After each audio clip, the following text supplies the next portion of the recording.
ನನಗೆ ತಂದು ಬಳಿ ತಗೊಂಡ ಗಾಡಿ 50 ರೂಪಾಯಿ ಬಂತು ಇನ್ನೂ 100 ರೂಪಾಯಿ ಕೊಡೋಣ ಅವನ್ ದುಡ್ಡಿಗೆ ತಗೊಂಡಿದ್ ನಾನು ವಿಡಿಯೋ ಮಾಡ್ತಾನ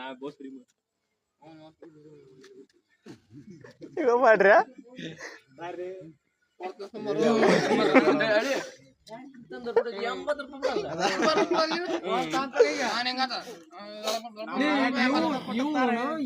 ಕೈಯಾಗ ಏನಾರು ದಾಟಿ ಸಿಟಿ ಅದು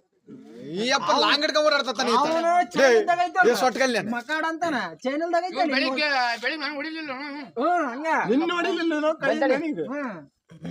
ಆ ಚೈನ್ ನಲ್ಲಿ ಒಂದ್ ಸ್ವೀಟ್ ತಿನ್ನಕರ ಒಂದ್ ಡೈಲಾಗ್ ಹೇಳೋಣ ಅಂತ ಅನ್ಕೊಂಡೆ ಸ್ವೀಟ್ ಕೊಡ್ಲಪ್ಪ ದೇವ್ರಣ್ಣ ಒಳ್ಳೆ ಡೈಲಾಗ್ ಹೇಳ್ತೀನಿ ಒಂದೇ ಸ್ವೀಟ್ ನಿಂಗೆ ಹೇಳ್ತಾನ ನೋಡು ಡೈಲಾಗ್ ಹೇಳಿದ್ಮೇಲೆ ನಮ್ದು ಕುಲ್ಫಿ ಕೊಡ ತಿನ್ಕಂತ ಸಕ್ರಿ ಅಂತ ಮಾತು ಹೇಳ್ತಾನೆ ಕೊಡಕ್ ಈಗ ಯಾಕೊಲ್ದು ಫಸ್ಟ್ ಈಗ ಒಂದ್ ಡೈಲಾಗ್ ಹೊಡಿ ಆಮೇಲೆ ಇನ್ನೊಂದು ಆಮೇಲೆ ಒಂದ ಡೈಲಾಗ್ ಇರೋದು ಬಾಯಾಗ ಉಜ್ರ ಮಾಡ್ತಾರ ಇನ್ನೊಂದ್ ವಾರ ಕೇಳಂಗಲ್ಲ ನನಗೊಂದ್ ತಾರ ಬೋತ ಕೊಡಲ್ಲ ಒಂದ್ ವಾರ ಕೊಡ್ತಾರ ಮನೆಗೆ ಹೋಗಿ 20 ರೂಪಾಯಿ ಇಲ್ಲ ಇದನ್ ಮಾಡಿದಾನೆ